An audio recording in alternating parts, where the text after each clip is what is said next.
Un contadino piccolo paese ciappa sulla bicicletta e ciappa e va al marca.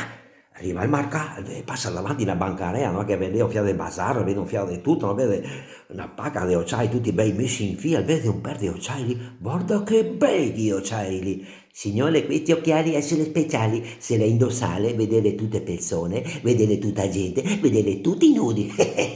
Mette su gli occhiali e vede la gente nuda. Ma provale, signore, provale per credere. Che poi se prove, vive proprio me.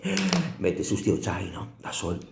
Che boia tutti nudi, tutti vestiti, tutti nudi di nuovo, tutti vestiti. Cavolo, sai, porca cagassa boia, ma funziona veramente, ma spettacolari, ma quanto chi viene? Per lei signore offerta di oggi 50 euro, che boia c'ha qua, tira fuori il screen contento, no? Paga 50 euro, va a casa con sti sai, da moglie, no? Già la bicicletta fuori casa, 10 minuti arriva a casa, butta per terra la bicicletta, no?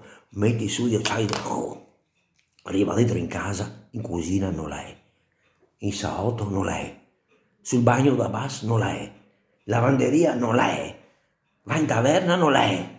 Ma dove andava? Va su pesca e verso la porta della camera e vede e col suo amico vicino di casa, tutti e due nudi in letto, nudi tutti e due, nudi ancora tutti e due, nudi e ancora, nudi di nuovo, nudi ancora.